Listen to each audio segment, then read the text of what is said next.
Hey guys, just going to do a quick look of The Secret World, the new MMO by Funcom. This is going to be just an unscripted off the bat opinionated look at the newly launched MMO.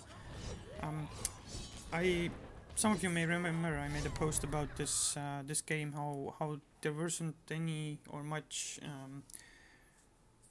advertising for this game, or not even a lot of word going around about this game, and I didn't know much about it, and it looked more like an APB or Second Life than actually something I would like to play. Well, a couple of days ago now, I saw GameSpot do a live stream on Twitch TV, and I actually got into a discussion with the streamer there who was actually playing it for the review that he's writing for GameSpot, and he also offered to answer any questions and was very good streamer. Anyway, I got a lot of new information from him and then saw him play, and I got really interested in the Secret World. Basically, it's nothing what I thought it would be at first. So I looked more into this and actually got a pre-order out, and I think that this is probably the second MMO I'm as much interested in as I was at World of Warcraft during launch. Yes, it's that good or interesting. It's completely different from what I've played so far, and it's very different, is what I want to say. And a lot of people have been bringing out the main complaint is that the combat feels old or boring or whatever. Um, First of all, combat is not the main focus of this game even at all. But I really didn't notice that it's boring or anything. You have like 7 active skills and 7 passive skills. As you can see at the bottom middle there, I have like 7 active spells or abilities, where I only have like 5 right now. But you can have a maximum of 7, and you can swap them out anytime. You can learn all the skills, over 500 of them in the game. There are no levels in the game. I'm showing off the different UI elements here, like inventory and character screen, but I'm going to talk about the abilities now. Yeah, so this is the abilities wheel. You get to buy abilities with XP or ability points that you get if you basically complete the XP bar at the bottom. Even though there are no levels, you can still get the XP and complete the, I don't know, XP set or whatever. There are also skill points. This was the window you saw there as well. Skill points award you, well, you can use those points to get better at using certain skills or certain weapons or items. So you can use, if you put skills in, say, swords, you can use better swords and progress better with those weapons. You can assign skills to anything.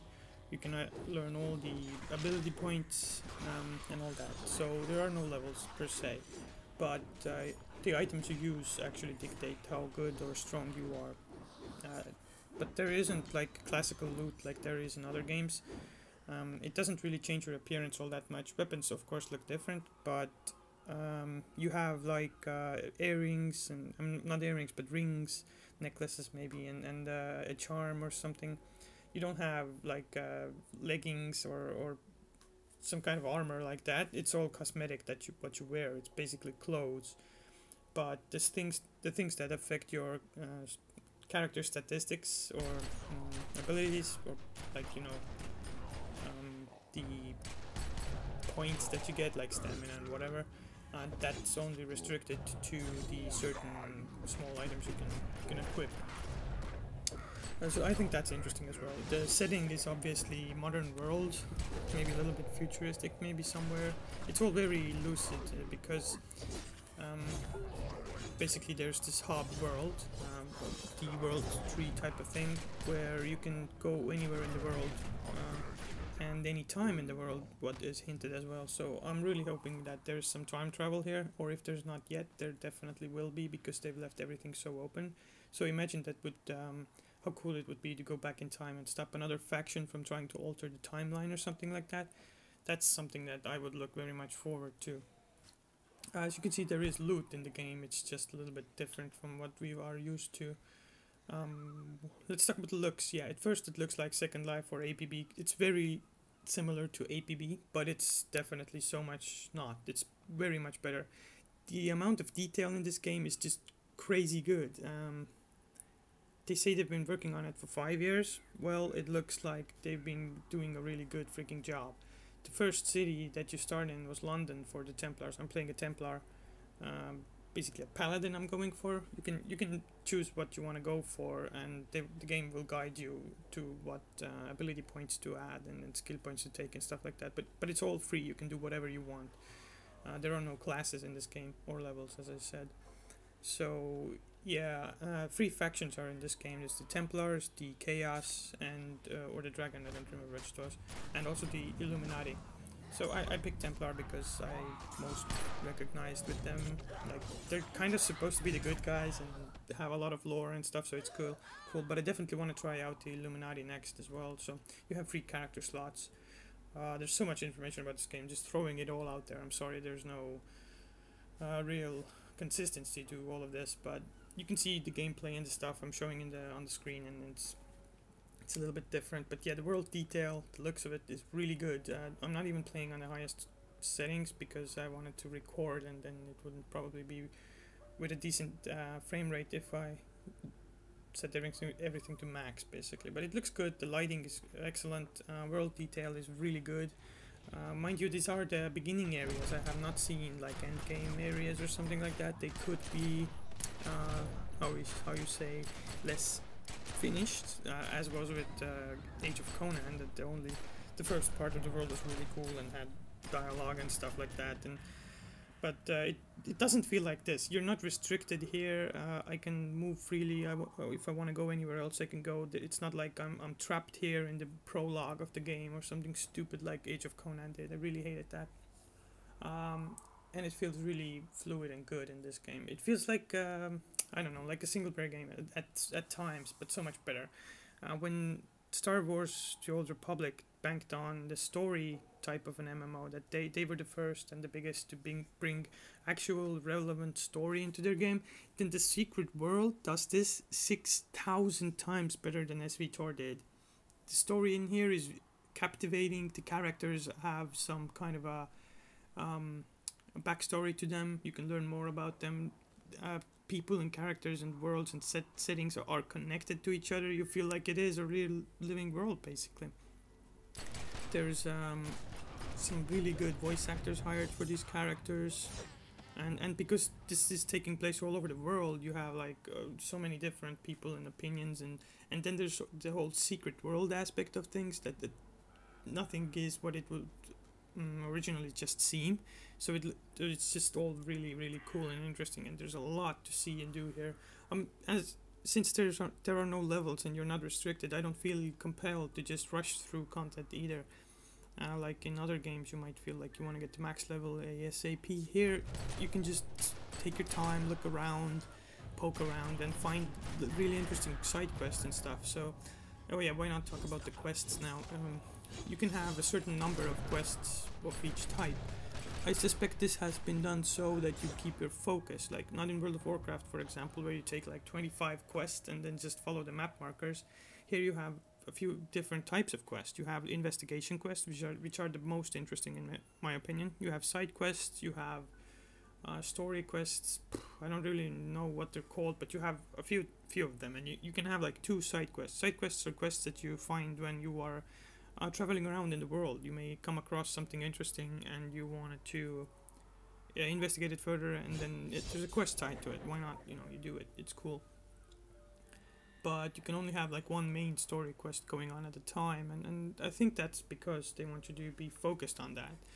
By far the most interesting what I said was the the investigation quests. These are quests that don't give you any quest markers or any go here to do that thing. You have to actually read that text and think about it and use the in-game web browser. Yes, as you probably have heard, there is an in-game web browser for this game, and it's fully fledged and working. It's really cool. I've already used it several times to find out more information about some characters that are tied to real world events and people and characters, and it's really cool. to see how they've managed to tie history and places and people together so well.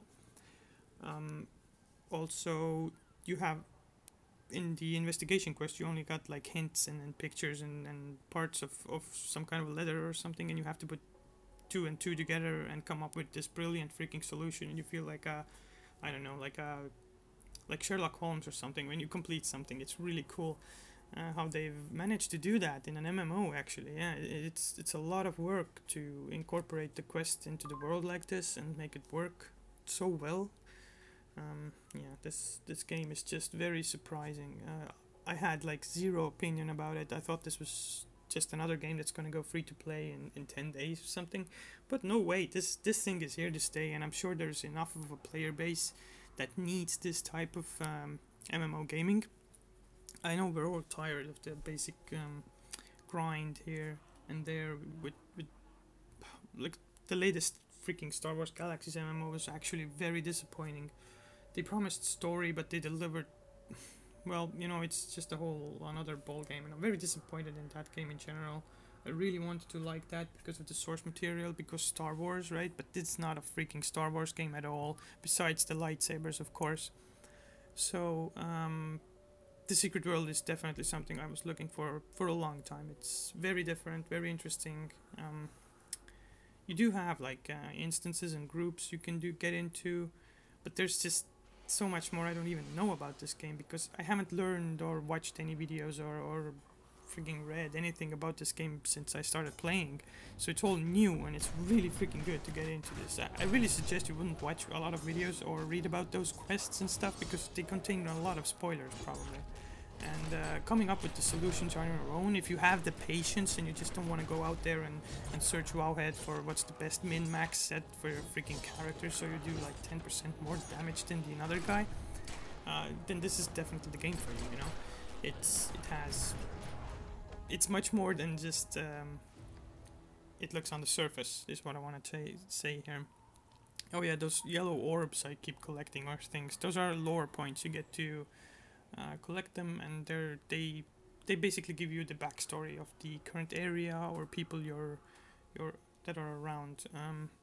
It's actually very interesting because they help you put your character into the world better, and then you understand what's going on a little bit better if you read those. And it's interesting. They're like it's like a you know like hidden stuff you want to find. It's in every game. Like in Star Wars Old Republic, there are the Datacrons. In World of Warcraft, there's achievements and probably some stuff you have to find as well, but this is cool here. There's also achievements, which is very nice. I don't think there's an achievement score, but there are stuff you can do, like basically it's basic stuff. You need to explore the entire town, you need to kill a certain amount of bad guys to get the achievement, and then the next tier of that achievement is you have to kill even more of those guys, and there's grindy stuff as well if you want, but the main focus is definitely on story and the world. It's so beautifully crafted in these early areas. I just hope it's consistent and they continue this in the later areas. Earlier I mentioned that there's this connecting world hub or the world tree type of thing, right?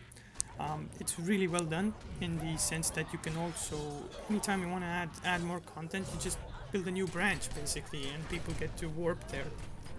You don't have to tie it to the world in any way because it's taking place in real world, in London, New York, China, and whatever. It's really interesting. But also I mentioned that it may take a turn that you can go back in time. So it's like limitless content is possible, and basically you could go through to alternate universes even. I think they have all the doors open for them, and it's just really cool what they've done. So you can have 2 weapons equipped at a time, either weapon or even a talisman or something as well. So I have swords and pistols because I really want to be like a badass modern Templar paladin that fights evil with light and stuff like that. It just sounds so damn cool to me. There is also PvP in this game, and I've now tried out 1 match exactly, and we won. And we were fighting in Stonehenge, by the way. It was just quite cool, but there's like 3 factions fighting at once, so it can get a little hectic. I know there's a lot of different types of battlegrounds and battlefields, and and the different types of PvP here, but I've only tried one map and once, and it was fairly interesting. You get XP as reward. I don't think you get money though, and it was quite cool to fight two other factions besides your own. So it was quite hectic and crazy. But I really think the main meat of this game for me is the story and the world. And as I already mentioned, I really hope they continue with this level of detail later on as well. But I'm in no hurry to get to the later parts of this game because everyone is at the same level. There are no levels basically. So yeah, sure, you can do more damage if you have more skill points and more XP, but it feels so, I don't know, fluid and organic. This entire game, it feels like a new type of an MMO. And I know we are all waiting for Guild Wars 2, obviously, but I just hope that Guild Wars 2 has the same type of ingenuity. I know it's completely different from the Secret World, and that's okay because Guild Wars 2 is doing something that World of Warcraft and Star Wars: The Old Republic and freaking EverQuest and Vanguard, Saga of Heroes, and all those MMOs did, but it takes them to the next level, I want to say. I know it sounds very blasé and cliche and whatever, passé even, but it's not the Secret World. The Secret World is what's actually the freaking different MMO that, what I said that I was waiting for, basically.